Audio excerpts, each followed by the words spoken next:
Basically my nope is that I think there is something living walking around in my ex-best friend's skin. We'll tell the tale in the nopes that led up to it. July last year. Me and friend both 18.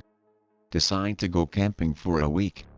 End up not liking any of the lame paid campsites. We are doing this the old way, goddammit. Illegally camp in this amazing area surrounded by paddocks and woods and etc. Far away from houses, properties. Nearest town at least half-hour drive away. Fuck snakes and spiders, we are Australian. First few days of camping are great, though it was pretty rainy. Every night we end up talking for hours and being hilarious, then go to sleep in a massive swag I brought.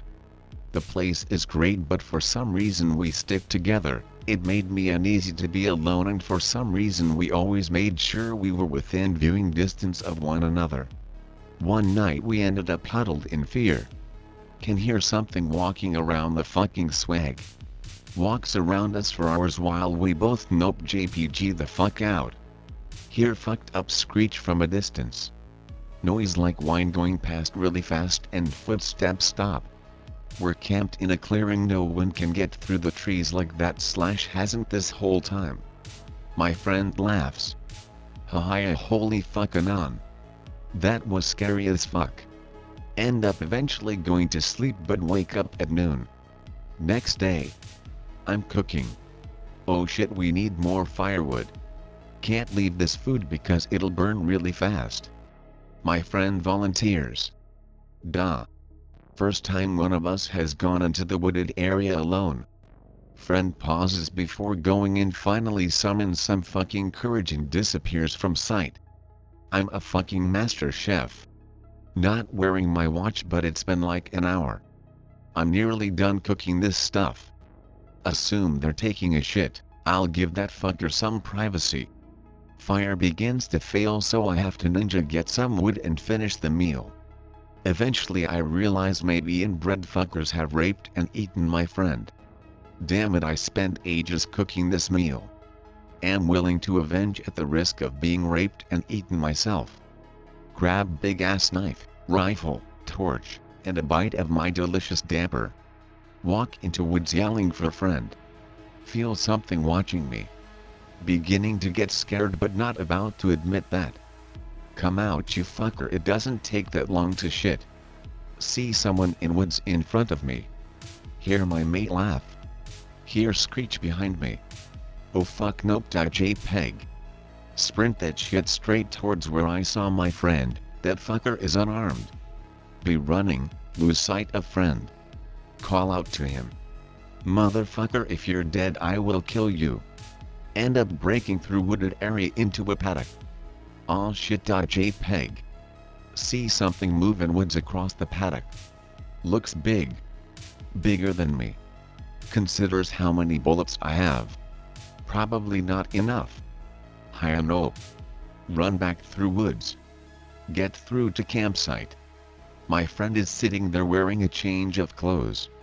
Haha, holy fucking on. That was scary as fuck. See nothing wrong with it. Hiya, stupid faggot, what did you do, cover yourself in shit? He laughs. Oh wait. Did you hear the screech? Shakes his head. I must be paranoid. We dig into some delicious food. Tell him about the huge thing I saw. He just laughs again. I wouldn't worry about it. That night. Sitting across from friend in front of fire. I've decided to teach myself whittling. Whittling away. Cut my thumb. Friend looks at thumb. I stick a band-aid on that shit and continue to whittle. He's reading a book and has a little lantern with him. I know what a faggot thing to do. Woods rustling and shit. Crickets chirping away. Friend laughs at something he's read. I think about his laugh in the woods. Realize it's the exact same laugh as the one when the thing walked around the swag. Same laugh he did just then, same as the first thing he said when I found him with different clothes on back at camp. He said the same words too. Weird. Eventually decide to drink a bit. He's a lightweight. We both crawl into the swag giggling. I have the knife attached to my belt. I wake up once and find him staring at me. Drunk brain suddenly worried he might be going homo for a second while drunk. Talk about this girl I really like. He seems to be really aware and listening to everything I say. Suddenly feels like my bladder is gonna burst. I stagger out to this little river that goes past our campsite. Take a piss in the early morning light while in awe of the majesty of nature. See something gray sticking out of the river bed. Pull it out. It's my friend's shirt he wore yesterday before going into woods. It's torn up pretty bad. Little bit of blood on it. Too drunk to really put anything together. Lovingly rebury it because my drunk brain thinks putting the cotton back to nature to decompose is a great idea. Clean hands on pants. Climb back into swag. Friend is fucking gone to the world. I pass out and wake up a couple of hours later. Friend's still asleep. Dirty hands, but then we both have dirty hands and stuff. Begin to nope about weird shit that's happening. Fire needs restarting. While pushing the coals and ashes around to add wood properly, I find a button off the pants he wore yesterday and a bit of gray cotton fabric like the stuff from his shirt. What the fuck? Today is the day we pack up and leave. When friend wakes up, he's being as weird as he was yesterday. I'm packing. He gives me a weird look. I tell him to help. He asks if I can go get some firewood because he's hungry. I tell the bitch once we've done packing I'll hold his hand and go into the woods with him. Once we've packed up, we both carry shit up to the car, which is hidden up near the bush track to get out of here. I've checked my car every day. He follows the whole way because the dumb fuck has probably forgotten where it is. We load up the car. I turn it on to make sure it's all good. Am able to tune radio. Pretty static-y, but there's a weather warning about storms hitting the area. We go back to campsite to grab the last shit. Can we go get firewood now? Friend is standing just inside edge of woods. Suddenly get this feeling deep in my stomach, like instinctual fear or something. Really want to get the fuck out of there. Nah man, weather warning. Eat some food we've got left over and we'll buy something hot when we hit the next town. It's an 8-hour drive home. While I finish picking up rubbish, he doesn't even eat anything, but the fucker has been acting weird. Ask him if he's alright. Yeah, Anon. I'm fine. Are you sure we can't stay another night? I don't think the storm will hit here. See something move in woods behind him. What the fuck is that? He doesn't turn around. I pull out my knife and for some reason he goes almost into a defensive pose, gives me weird look. Dude, there was something behind you. He turns around then. I'm sure it was nothing, Anon. While we walk up to car, he looks behind us a few times. I'm trying to act normal because he isn't. So, when I was cleaning up the fire I noticed bits of your clothes in there. He says he wrecked them while collecting firewood and didn't want to add to the rubbish to bring back. Fucking weirdo, dude, you've never done shit like that before. He shrugs and looks around as we get up to the car. Feel like something is watching me. Once we're in the car and back out on the road, I feel better. I keep trying to make conversation, but he doesn't put much into the conversation. I turn on the radio. Every so often he repeats things some of the radio presenters say. While we are talking, I have time to think about it. Him not being worried about shit that worries me. Think about the weird looks he's been giving me in different situations. Feel sick and horrified, and I realize the faces are probably the faces I was pulling at him at those moments. He's been mimicking my expressions. Realize he's been repeating phrases I say, and his laugh never changes. His clothes all torn up and burying them. Finding them burnt after I found them. Wanting me to go back into the creepy fucking woods for some reason. I know for a fact he isn't gay or some shit. He has a girl he likes and it's adorable how chill he tries to be about it. Decide to give a little test. Talk about some stupid shit we did as kids. Ask him questions, he just says, "Oh, I don't remember that part." Or agrees with me. The more I think about it, I realize he hasn't been acting like himself at all since he went missing while I cooked. When we get to a town, I turn my phone on and call my mom. She's glad we had fun and stuff, can't wait for us to get back in town and spend some time with her before I go back to work. FIFO for life. Ask him if he's gonna call his parents. Weird look again, then he gets his phone from his backpack. I grab money from our joint cash fund and buy us both lunch. He eats the almost raw steak from his burger but doesn't want his chips or the rest of the bun or salad. He goes and comes out with 2 more huge pieces of red steak, done rare. Wolfs those fuckers down while I finish my meal. Pulls out his phone again and fires off some texts. Notice some wicked bruises covering his upper arms. What the fuck happened there, man? He shrugs, says they don't hurt. Well, okay then. I change clothes and shower there. He is waiting by the car. Notice him staring and watching other people. Says he doesn't want a shower. I call him a smelly fucker and so he disappears for a bit. Comes back with new clothes and has had a shower. Thank Christ, we both smelled like wildlings. Keep on driving. Now nighttime. Only an hour or 2 out away from home. He slowly begins to join in conversation, but he doesn't sound the same as he used to. None of his speech habits, like making puns, that sick fuck. No talking about the girl he's crazy about. Decide to bring up the creepy shit that happened out at the campsite.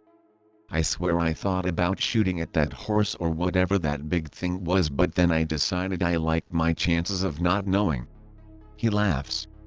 I wouldn't worry about that, Anon. I begin to feel uneasy and think that maybe this isn't my friend sitting beside me anymore. What about that thing that walked around our tent? He gives me this weird smile. Maybe it was a werewolf, Anon. I laugh, or a hot chick who was lost. He grins wider. Or maybe something that was just checking us out. Feel weird again. I force a laugh. Why would anything do that? Like some cannibal or rapist? He looks out the window. I can't watch him cause I gotta keep my eyes on the road. Maybe they wanted to get out of there as badly as you did this morning, Anon. What the fuck did he just say? JPEG. Glance at him. Not looking at me. Can feel my knife still on my hip in its holster. The rifle stored safely away in the back. Hiya. Like a Skinwalker or some shit. Trying not to drive this fucking car off the side of the road. Something like that. We both go silent. He laughs. Same. Fucking. Laugh. But that would be impossible, right, Anon? I laugh. Yeah, it would be. Radio goes on and we don't talk for the rest of it. Get to his house, help him get his shit out of my car, and then I drive home. Get inside. Shaking. I am a man, for fuck's sake. Keep it together, motherfucker. Seriously think my friend died out there and there is something else living inside him now. Weird shit has happened, like his dog and cat have mysteriously disappeared. He doesn't hang out with us as much, and even the girl he liked tried to hang out with him and she says he was really fucking weird. He apparently acts almost robotic ally and only eats hardly cooked meat like a fucking caveman. His mom even asked if he'd gotten into any fights because his skin is always bruised. Now, he could have joined a fight club or has become the clumsiest motherfucker ever, but honestly my best friend is a totally different guy. He recently invited me to go camping again to the same spot. I had to say I was busy, but I'm terrified that maybe there was more than one, and when he tried to get me to go out into the woods with him, he was trying to lure me out there for the same thing to happen to me. Shit's so fucked I ignore his calls now, and whenever I get back from a swing at work all I get is complaints about his weird behavior and people asking if he's on drugs or some shit. For God's sake, I've told my friends to never take him up on camping, and I told the girl I like now, my girlfriend, all this weird shit that happened, and she agrees that he is a totally different person. He was a stand-up guy who was hilarious and laid back, and now he is almost malicious and uncaring, and sometimes I can hear that fucking laugh in my head and that fucking screech, and it sucks being terrified of some asshole I used to love like a brother. And so concludes the fucked up tale of me being convinced that my friend is no longer human / who he used to be. I have never in my life seen anyone change like that. Just, some days I fucking nope the whole thing and hope that I'm just crazy and he's just gone on some sort of hardcore drugs. Should have asked him things that only he would know. Lie about something, make him agree with you, and there you go. A better way to tell. Or, just come clean with everything, and see if he admits it in arrogance. That's pretty much what I did, and that's what set it off for me. Stupid shit we did as kids was like putting this purple goo into these girls' hair. He loves to tell that story because in order to get rid of the blame on us, we put it in our own hair so we wouldn't get in trouble and they wouldn't tell. We got in trouble anyway. While we were driving, I asked him if he remembered putting goo into girls' hair. He said yes. I asked him if he remembered if it was green or blue or purple or something. And he said he didn't remember but was pretty sure it was green. Now, there is no fucking way he forgot. No fucking way. He fucking told that story a couple of weeks before we went down there. I also asked him shit about his first dog, Mo. He didn't remember shit about Mo. In fact, it made me so fucking sick of his vague fucking responses that I stopped before he realized I was getting upset. And God knows what would have happened if it realized what I was doing. But I assume it can read. And it learns. Very fast. Like his phone. When I told him to call him parents, he treated his phone like he had no fucking idea. But then by the time I bought food, he was already texting people. And then is mimicking my expressions and other people's and the radio's talking. It was fucking too spooky for me, man. Maybe it makes me an asshole for being willing to drop a friendship that I've had pretty much my whole life over these experiences, but honestly, what am I supposed to do? Hello officers. When I was on a camping trip with my best mate last year and we spent a good amount of the time drinking and camping on illegal ground, which will get me fined if not imprisoned. I'm pretty sure something ate my friend's insides and is now wearing him as a meat suit. Could you please contact the proper authorities and have this entire town and said campsite nuked? Ha. From what I know, he hasn't attacked anyone physically or asked anyone else to go camping with him.